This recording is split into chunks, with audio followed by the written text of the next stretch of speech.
Assembly ఎన్నికల్లో సాధ్యం కాని హామీల వర్షం గుప్పించి కాంగ్రెస్ అధికారంలోకి వచ్చిందని బీజేపీ నేత ఏలేటి మహేశ్వర్ రెడ్డి అన్నారు. నిర్మల్ పర్యటనకు వస్తున్న కాంగ్రెస్ అగ్రనేత రాహుల్ గాంధీ అసెంబ్లీ ఎన్నికల సమయంలో ఇచ్చిన హామీల అమలుపై స్పష్టమైన ప్రకటన చేయాలని డిమాండ్ చేశారు. రాష్ట్రంలో ప్రభుత్వం ఏర్పడి 4 నెలలు పూర్తయినా ప్రజలకు చేసిందేమీ లేదు అంటున్న ఏలేటి మహేశ్వర్ రెడ్డితో మా ప్రతినిధి Srinivas face to face. Adilabad parliament స్థానాన్ని అన్ని పార్టీలు ప్రతిష్టాత్మకంగా తీసుకున్నాయి. ఇందులో భాగంగానే రాహుల్ గాంధీ నిర్మల్ జిల్లా పర్యటనకు ఎన్నికల బహిరంగ సభకు వస్తున్న సందర్భం. ప్రస్తుతం అయితే గతంలో ఇచ్చిన హామీలు కాంగ్రెస్ ప్రభుత్వం అధికారంలోకి వచ్చినాక ఏది కూడా అమలు చేయలేదు. ఇప్పుడు ఏం చెప్తారని వస్తారని చెప్పి విపక్షాలు ఆరోపిస్తున్న పరిస్థితి. మనతో మాట్లాడేందుకు బీజేపీ నేత మహేశ్వర్ రెడ్డి గారు చెప్పండి, రేపు రాహుల్ గాంధీ టూర్ జరగబోతుంది, మీ నియోజకవర్గంలోనే బహిరంగ సభ జరుగుతుంది, ఏం అప్పీల్ చేస్తారు?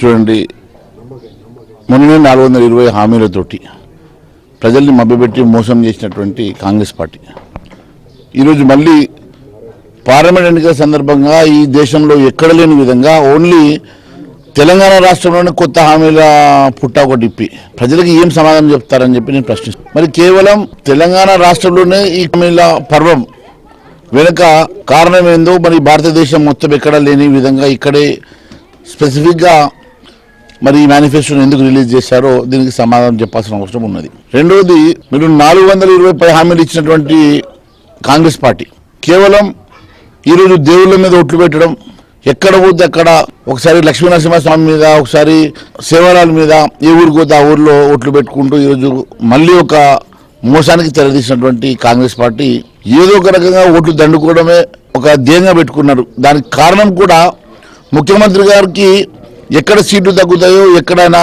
సీటు పోతుందన్న భయం వెంటాడుతున్నట్టు కనిపిస్తుంది. అంటే ఆగస్టులో ఖచ్చితంగా కాంగ్రెస్ గవర్నమెంట్ ఉండదు, గవర్నమెంట్ ఫెయిల్ అవుతుందని చెప్పి మీరు పదే ఆరోపిస్తున్న పరిస్థితి. ఇదే విషయంపై మంత్రి సీతక్క ఏమంటున్నారంటే, మీకు ఈ అధికార పార్టీలో రావాలని ఉంది కాబట్టి ఇది ఈ విధంగా తప్పుడు ప్రచారాలు చేస్తున్నారు అంటున్నారు, మీరేమంటారు? చూడండి, ఆమెలాగా 4 పార్టీలు మారలేదు మహేశ్వర్ రెడ్డి. ఆ రోజు పీఆర్పీ విలీనమైంది కాంగ్రెస్ పార్టీలో. నేను బాజప్తా మీరు వచ్చి కాంగ్రెస్ పార్టీని తప్పుదోవలో నడిపిస్తూ ఉంటే ఇది తప్పిదమని చెప్పి నేను డిఫర్ అయి బయటకు వచ్చిన మాట వాస్తవం. ఈరోజు ఒకటే చెప్తున్నా, మీరు అధికారంలో ఉన్నారు, ఇచ్చిన హామీలు నెరవేర్చలేదు, పూటకు మాట చెప్పి దేవుళ్ళని కూడా అడ్డం పెట్టుకొని దేవుళ్ళ మీద ఒట్టు పెట్టుకుంటున్నటువంటి మీరు సమాధానం చెప్పాల్సింది మీరు. మరి 420 హామీలు పక్కన పెడితే ఈరోజు కొత్తగా పార్లమెంట్ ఎన్నికల సందర్భంగా ఎక్కడ లేని విధంగా మేనిఫెస్టో ఎందుకు పెట్టారో దానికి సమాధానం చెప్పాల్సిన అవసరం ఉన్నది. ఈరోజు పోనీ మీరు హామీ నెరవేర్చడానికి డేట్లు మారుస్తున్నారు కదా, కనీసం దానికి రావాల్సినటువంటి రెవెన్యూ బడ్జెట్లో మీరు ఎక్కడ అలొకేట్ చేశారా? బడ్జెట్ అలొకేషన్ చేయకుండా మీరు ఏ విధంగా హామీలు నెరవేరుస్తారో చెప్పాలా. మరి కడుపు కట్టుకొని దోపిడీ ఆపితే 40,000 కోట్లు వస్తాయట. మరి ఎట్లా కడుపు కట్టుకుంటావు? నీ కడుపు కట్టుకుంటే 40,000 కోట్ల దోపిడీ ఎట్లా అవుతుంది? దానికి కూడా ప్రజలకు సమాధానం. అసెంబ్లీ ఎన్నికల్లో ఇద్దరు ప్రత్యర్థులు మీకు పోటీలో ఉన్న ఇద్దరు ప్రత్యర్థులు శ్రీహర్రావు గారు కానీ లేకపోతే మాజీ మంత్రి ఐక్యరెడ్డి గారు కానీ ఒకే గూటిలో ఉన్నారు. మెజారిటీ వస్తుంది ఈసారి కాంగ్రెస్ అంటారు, మీరేమంటారు? చూద్దాం కదా 13వ తారీఖు. నేను అదే రోజు చెప్పిన వీళ్ళిద్దరు గురు శిష్యులు ఒకటే అని.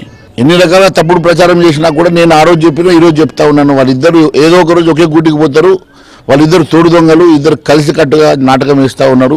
వాళ్ళిద్దరు కూడా గురు శిష్యులు అని ఆ రోజు చెప్పినా ఈరోజు చెప్తా ఉన్నాను. ఎన్ని డ్రామాలు వేసినా నిర్మల్ ప్రజలకు వాస్తవాలు తెలుసు. నా గతంలో 50,000 పైచీలకు వచ్చినటువంటి మెజార్టీ కన్నా ఎక్కువ మెజార్టీ ఈసారి వస్తుంది తెలియజేస్తాను. రాహుల్ గాంధీ, ముఖ్యమంత్రి రేవంత్ రెడ్డి ఇద్దరు వస్తా ఉన్నారు, ఏం అప్పీల్ చేస్తారు నిర్మల్ ప్రజల కొరకు? ఎంతమంది వస్తే ఏం లాభము? ఇచ్చిన హామీలు నెరవేర్చాలి తప్ప మీరు వచ్చిపోతే ఏమొస్తుంది? మీరు వచ్చిపోయినంత మాత్రాన ఇక్కడ ఖర్చు తప్ప ఏమీ ఉండదు. మేము కోరుకునేది మీరు ఇచ్చిన హామీలు నెరవేర్చాలని. మీరు ఇచ్చిన హామీలు నెరవేర్చకుండా మళ్ళీ కొత్త హామీలు పెట్టడానికో లేకుంటే మభ్య పెట్టడానికో ప్రజల్ని మోసం చేయడానికో ఎంతమంది వస్తే ఏమవుతుంది?